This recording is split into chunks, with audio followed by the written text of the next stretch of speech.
اللہ اکبر اللہ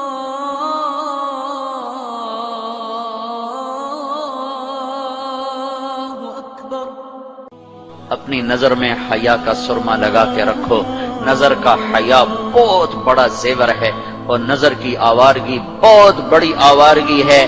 دلوں کو تباہ کرنے کے لیے اس سے زیادہ خوفناک کوئی چیز نہیں ہے، اور دل کو روشن کرنے کے لیے اس پردے کو جھکانے سے زیادہ کوئی چیز نہیں ہے۔ جس کی نظر نیچے ہوتی ہے پوری دنیا کے شیطان مل کر اسے گمراہ نہیں کر سکتے۔ جس کی نظر اٹھ جاتی ہے پوری دنیا کے جنید بغدادی اس کے دل کو پانی نہیں لگا سکتے، اور اس کے دل کو نرم نہیں کر سکتے۔ آنکھوں کے غلط استعمال سے جو زہر اندر جاتا ہے اس کا کوئی تریاق کوئی نہیں ہے، تریاق کوئی نہیں ہے۔ اور نظروں کو جھکانے سے جو طاقت اندر جاتی ہے اس کو تباہ کرنے کے لیے کوئی بم بلاسٹنگ نہیں ہے، کوئی گولی نہیں ہے، کوئی بلٹ نہیں ہے۔ یہ ایسی طاقت ہے کہ عرش تک انسان کو پہنچا دیتی ہے۔ یہ ایسی طاقت ہے کہ فرشتوں کو اس کے قدموں میں جھکا دیتی ہے۔ یہ ایسا نور ہے کہ جب تمہاری آنکھ بند ہوگی تو اللہ کی قسم سورج چاند کا نور بھی تمہارے نور کے آگے شرمائے گا، ماند پڑ جائیں گے یہ نور۔ اگر تمہیں اللہ نے آنکھوں کا نور دے دیا، اگر تمہیں آنکھوں کا حیا دے دیا، دنیا کے سارے ابلیس تمہیں گمراہ نہیں کر سکتے۔ عمیر بن حبیب روم کی قید میں آئے تو رومن 10 آدمی تھے، 9 قتل کر دیے۔ یہ بڑے خوبصورت تھے، لمبے چوڑے تھے، تو اس کو ایک رومی سردار نے اپنا غلام بنا لیا۔ پھر اس نے کہا کہ اگر تو عیسائی ہو جائے تو میں اپنی بیٹی بھی دیتا ہوں، اپنی ریاست بھی دیتا ہوں۔ تو انہوں نے فرمایا کہ سارا ملک عرب بھی دے دے اور ملک روم بھی دے دے، میں ایک پل کے لیے بھی اپنا دین نہیں چھوڑ سکتا۔ پھر اس کو ایک ترکیب سوچی، اس نے ایک گھر پورا خوبصورت فرنشڈ، اس میں ان کو بند کر دیا اور شراب بھی رکھ دی، کھانا بھی رکھ دیا۔ ایک خوبصورت لڑکی کو تیار کیا کہ اس سے گناہ کرواؤ۔ وہ آ گئے، وہ گناہ کی دعوت دے رہی، یوں بیٹھو۔ 3 دن گزر گئے، 3 راتیں کچھ نہ کھایا، نہ نظر اٹھائی، نہ پیا۔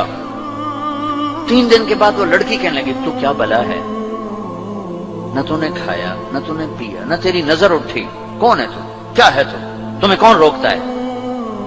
تو فرمایا کہ اب تو میرے لیے شراب بھی حلال ہے جس حال پر میری پیاس پہنچ چکی، اور سور پکا کے رکھا ہوا تھا کہ یہ گوشت بھی میرے لیے حلال ہے جس سطح پر میری بھوک پہنچ چکی ہے، لیکن میرے رب سے مجھے حیا ہے جو مجھے دیکھ رہا ہے۔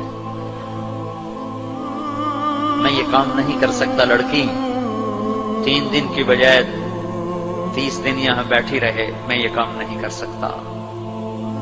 میری جوانی امانت ہے، اس پہ داغ نہیں لگ سکتا۔ وہ کہنے لگی تیرے جیسے انسانیت کے تاج کو میں قتل نہیں ہونے دوں گی، میں تمہیں چھڑاؤں گی۔ باہر نکل کے کہنے لگی سردار تو نے مجھے کس کے پاس بھیجا ہے؟ لوہا ہے، نہ کھایا نہ پیا، یا پتھر ہے کہ ایک دفعہ اس نے نظر اٹھا کے نہیں دیکھا، میں کہاں سے اس پہ ہاتھ ڈالتی؟ اور پھر رات کو آئی، ایک تھیلے میں کچھ کھانا اور ایک مشکیزے میں تھوڑا پانی، اور اس کو چپکے سے نکالا، کہا کہ یہ دیکھو تارا، قطب ستارہ دیکھا، کہ اس کو یہاں رکھنا کندھے پر اور چلتے رہنا، رات کو چلنا دن میں چھپنا۔ اگر اس کو تم نے اس سیدھے کندھے کے ساتھ رکھا تو ایک دن تم عراق پہنچ جاؤ گے۔ یہ کردار تھا جس نے صحرا نشینوں کو کیسر اور کسرا کے اوپر جھنڈے گاڑنے کی طاقت عطا فرمائی، توفیق عطا فرمائی اور قوت اور قدرت دی۔